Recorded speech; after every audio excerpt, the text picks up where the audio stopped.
성장률 언제냐 봤더니 코로나19 팬데믹 공포가 휩쓸었던 2020년 그리고 이제 글로벌 금융위기였던 2009년 두 번밖에 없었습니다. 네, OECD나 IMF는 전망치가 조금 더 높지 않습니까? 네, 이 세계은행보다도 앞서서 OECD, IMF가 전망했던 걸 보면요. OECD는 2.2%, 그리고 국제통화기금은 2.7% 성장을 예측을 했는데 세계은행은 1.7% 예측을 했으니까 지금 이것보다도 낮습니다. 고물가 그리고 이제 주요국의 통화 긴축에 따른 고금리, 투자 감소, 우크라이나 전쟁 등의 그 악재가 중첩이 되어서 전망치를 하향 조정했다. 이렇게 그 세계은행이 밝혔는데요. 네. 이 사실 세계은행이 OECD나 IMF보다 특별하게 이 성장률 전망치를 낮게 봤다기보다는 가장 최신 전망을 하는 바람에 성장률 전망치가 더 낮아진 게 아닌가 이렇게 보는 게 맞을 것 같고요. 이 말은 지금 시간이 갈수록 지금 세계 경제 여건이 나아지지 않고 있다. 이런 의미로도 해석이 가능할 것 같습니다. 근데 우리 보통 세계 경제 전망할 때 선진국 상황, 뭐 신흥국 상황 이렇게 구분하잖아요. 네. 먼저 선진국은 어떻게 전망했습니까? 네, 그 세계은행이 그 선진국 경제의 경우는 선진국의 그 95% 성장률 전망치를 기존보다 낮춘다 이렇게 밝혔습니다. 네. 이 고물가 그리고 이제 재정 통화 긴축 정책 그리고 에너지 공급 불안 등으로 인해서 2022년 중반 이후에 경제 상황이 급격히 악화되고 있다 이렇게 밝혔고요. 그러면서 아마 올해 0.5% 성장할 거다 이렇게 봤는데. 작년에 2.5% 성장을 했으니까 엄청나게 이제 성장률이 둔화가 되는 겁니다. 미국의 경우는 식량 에너지 가격 상승과 같은 인플레이션이 계속되고 있고 네. 또 노동 시장이 경색되고 있고 재정 통화 긴축 정책이 계속되고 있기 때문에 아마 미국도 0.5% 성장할 거다 이렇게 봤고요. 유로존은 그 우크라이나 전쟁으로 인한 에너지 가격 급등이 원체 커가지고 아마 성장률이 0%. 사실상 제로 성장을 할 거다 이렇게 또 좀 암울하게 전망을 했습니다. 신흥국은 어떻습니까? 네, 신흥국의 경우는 중국을 제외한 신흥 경제와 개도국 성장률 올해 2.7%로 봤는데 네. 작년 3.8%였거든요. 일단 뭐 많이 꺾인다 이렇게 봐야 되는데 전체적으로 그 아까 말씀드렸던 그 선진국의 성장 둔화가 되니까 이 파급 효과로 신흥국 그리고 개도국들의 그 자금 조달이나 재정 여건이 악화되기 때문에 이렇게 성장률도 나빠질 거다 이렇게 봤습니다. 그러면서 이제 개도국의 70%에 대해서 성장률 전망을 기존보다 낮췄고요. 결국 이 신흥 경제 핵심은 중국인데 중국 올해 성장률 지금 4.3%로 봤습니다. 지난해 2.7%보다는 높아졌습니다만 이 작년 6월에는 아마 한 5.2% 올해 중국이 성장할 거다라고 봤거든요. 네네. 요거 감안하면 작년 6월보다 0.9%포인트 또 낮췄습니다. 올해 그 리오프닝을 하긴 하겠지만 예상보다 성장률이 높지는 않을 거다. 이렇게 지금 보고 있다라는 얘기입니다. 이런 전망 정도라면 세계 경제가 침체에 빠질 것이다. 이렇게 봐도 무방한 겁니까?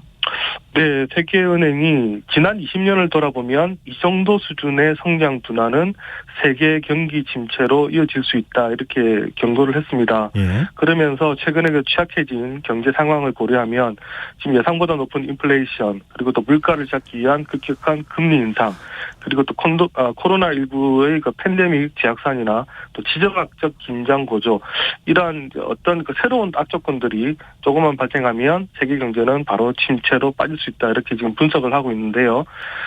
이 침체를 벗어나기 위해서는 국제 공조를 강화하는 게 필요하다라고 얘기를 했습니다. 그런데 지금 각국이 보면 지금 각자 도생으로 움직이고 있기 때문에 과연 그 국제 공조가 이게 이루어질지 아직 좀 미지수로 좀 봐야 될 것 같습니다. 네. 근데 올해 경제 전망 얘기하고 있으니까요. 일단 새해 들어서 우리 수출 상황이 어느 정도인지 궁금해요. 네, 그 관세청이 이제 1월 들어서 1일에서 10일까지 수출입 현황을 발표를 했는데요. 네. 수출액이 지난해 그 같은 기간보다 0.9% 줄었습니다. 근데 이제 작년 같은 기간보다 우리가 지금 조업 일수가 하루가 많았는데 이 조업 일수를 고려한 일평균 수출액 보니까 지금 무려 14.1%. 작년보다 지금 감소를 하고 있습니다. 지금 수출이 지난해 10월 마이너스로 감소한 이후에 지금 계속해서 마이너스 흐름을 이어가고 있는데 네. 올해도 지금 1월 달 마이너스로 지금 끝날 가능성이 크고요.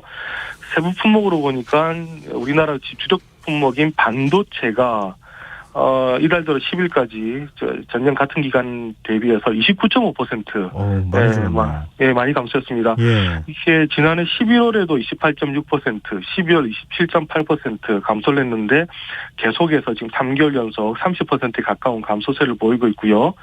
그리고 이제 정밀기기, 철강 제품, 가전 제품 다 지금 두 자릿수 이상 수출액이 줄고 있습니다. 다만 이제 다행인 것은 석유 제품, 승용차, 무선 통신기기, 아마 스마트폰을 얘기를 할 텐데요. 네. 여기는 이제 그나마 수출이 늘었는데 이제 그럼에도 불구하고 원체 반도체 하락폭이 커서 수출 하락세 자체를 꺾지는 못했습니다. 지역별로 보니까 중국 수출 감소 계속되고 있는데요. 예. 10일까지 중국 수출액이 보니까 전년 같은 기간 대비해서 무려 23.7% 줄면서 여기서 지금 수출 감소가 계속해서 지금 이루어지고 있습니다. 반면에 이제 수입액은 보니까 작년보다 6.3% 늘었는데 그래서 지금 1일에서 10일까지 무역 수지도 62억 달러 지금 적자를 기록을 하고 있습니다. 이게 지난해 같은 기간보다도 적자 폭이 훨씬 커졌는데 저희가 지금 걱정이 되는 게 예. 작년 4월부터 작년 12월까지 지금 9개월 연속 무역 수지 지금 적자거든요. 예. 이런 상태라면 이번 1월도 지금 무역 적자가 될 가능성이 큰데 그러면 이제 10개월 연속 적자가 되고 무엇보다 지금 이미 지난 11월 우리 경상수지가 적자로 돌아섰습니다. 네. 상품수지 적자 그리고 또 최근에 우리가 여행이 많이 증가하다 보니까 서비스 수지도 지금 악화가 되고 있는데 지금 잘못되면 이런 흐름이면 올해 지금 경상수지 흑자를 기대하는 것도 쉽지 않아 보인다라는 지금 좀 다소 좀 암울한 지금 이제 분위기로 연초를 시작을 하고 있습니다. 그러니까 뭐 조금 풀어서 얘기하면 경상수지 적자라는 얘기는 들어오는 달러보다 나가는 달러가 더 많다는 얘기잖아요. 그렇습니다. 이 뭐 과거 외환위기 시절이 좀 떠오르기도 하고 그러는데요. 지금 국가별로 보면 지금 국가 부도위기 가능성이 있는 국가들도 있다고요. 네, 이제 뭐 코로나가 뭐 3년 차 이렇게 접어들다 보니까 아무래도 이제 기초 체력이 약한 나라들 중에서는 국가 부도설이 나오는 나라들이 지금 속속 나오고 있는데요. 최근에 그 국제금융센터가 2023년 신흥국 전망이라는 보고서를 냈는데요. 이런 그 비우호적인 경제 환경이 지속될 경우에 그 대내외 건전성을 종합해 볼 때 위험한 나라들이 있다 이러면서 고위험군으로 5개국을 꼽았습니다. 튀르키예, 그러니까 과거에 터키라 부르던 나라고요. 네. 그리고 이집트, 아르헨티나, 헝가리, 나이지리아 이 나라들은 좀 위험하다 이렇게 꼽았습니다. 튀르키예나 이집트는 왜 그렇습니까? 네, 일단 튀르키예 지금 계속해서 에르도안 대통령의 경제 정책이 실패하고 있다는 지금 평가를 받고 있는데요. 지금 지난 11월 튀르키예의 그 물가 상승률이 무려 지금 84.4%입니다. 그러다 보니까 튀르키예는 최근에 최저임금을 55% 인상하겠다 이렇게 밝혔는데 네. 이 고물가에도 불구하고 경기가 안 좋다 보니까 특히 중앙은행이 경기 부양을 위해서 지금 기준금리를 계속 내리고 있습니다. 그러다 보니까 물가는 지금 계속 오르고 있고요. 예. 이런 상황에서 지금 튀르키예 보면 이 지금 또 만성적인 쌍둥이 적자, 그러니까 재정수지에다가 경상수지 적자 계속 시달리고 있는데 외환 보유액 대비 단기 외채 비율이 118%에 달합니다. 그러니까 지금 자력으로는 단기 외채를 갚지 못할 상황이다 그러네요. 보니까 네, 언제 국가 부도가 나도 이상하지 않은 상태고요. 예. 이집트의 경우도 보니까 지금 이집트는 오히려 이제 러시아 우크라이나 전쟁에 지금 직격탄을 맞은 경우인데 이집트는 밀수입의 80%를 러시아랑 그리고 우크라이나에서 수입을 하고 있습니다. 네. 특히 이 두 나라에서 전쟁이 나고 또 국제 곡물 가격이 치솟다 보니까 지출이 급증을 했는데요. 반면에 또 이 두 나라에서 전쟁이 나면서 관광객들은 또 발길을 끌었습니다. 그러니까 또 수입이 급감을 하게 되고 예. 원래 지금 이집트는 2013년에 그 쿠데타로 지금 현 대통령인 LCC 대통령이 집권을 했는데요. 네. 그때 이후에 지금 대형 인프라 사업을 많이 벌여가지고 외채가 많이 불어난 상태였습니다. 그래서 외환에 여유가 없는 상황에서 지금 여러 가지 수지가 악화되다 보니까 지금 이제 유동성 위기에 빠져 있는 상황입니다. 이미 지난 10월에 IMF가 30억 달러 부지 금융을 이집트에 공급하겠다 이렇게 밝히면서 그 국가 부도 위기는 일단 면했습니다만 지난 10월 그 식음료 물가가 지금 전년 동기 대비해서 30.9% 이러면서 서민 경제들의 고통이 아주 커지고 있다 이러면서 지금 미국 워싱턴 포스트가 우려하는 보도를 하기도 했습니다. 지금 월드컵 우승국 아르헨티나 한때 뭐 축제 분위기다 이렇게 알려졌었는데 지금 경제 상황이 안 좋은 모양이네요. 네, 11월 물가 상승률 무려 92.4%입니다. 네, 그래서 뭐 상상하기도 힘든 지금 예. 물가 상승률인데 그러다 보니까 아르헨티나는 최근에 앞으로 6개월간 1,700여 종의 소비재 가격을 동결하거나 규제하겠다 이렇게 지금 발표까지 한 상태입니다. 아르헨티나 역시 보니까 외환 보유액 대비 단기 외채 비율이 117% 지금 달러가 이제 이렇게 부족한 상태고요. 예. 근데 지금 아르헨티나의 경우는 이미 2018년부터 IMF의 구제금융을 받고 있습니다.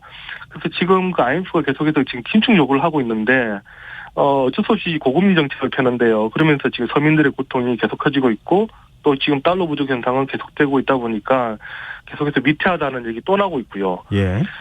그리고 또 아까 말씀드린 나라 중에 지금 동유럽의 헝가리도 지금 위험하다는 얘기 나오는데 예. 이 나라는 지금 코로나19에다가 지금 우크라이나 사태가 겹쳤는데 특히 헝가리는 지금 특징이 그 러시아산 에너지 수입 의존도가 54%나 되는 나라입니다. 네. 그런데 지금 EU의 그 러시아 제재에 같이 지금 동참을 해야 되는 지금 상황인데 그러다 보니까 에너지 공급이 어렵다 보니까 지난해 7월에 에너지 비상 사태를 선포하게 됐습니다.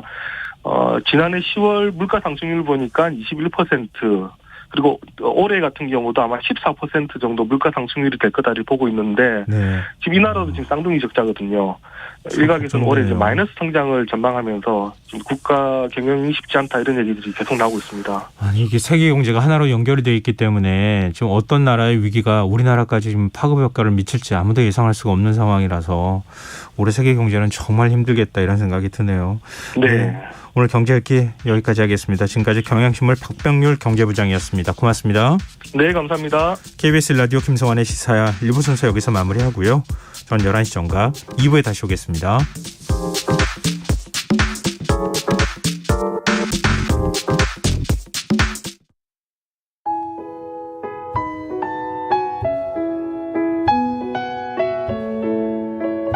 경제적인 어려움에 처한 위기 가정들이 늘고 있습니다. 복지 사각지대에 처해 있는 가정들을 미리 찾아서 지원하고 위기로부터 구하는 일이 시급한데요. KBS 강태원 복지재단은 전국의 복지관과 연대해 복지 사각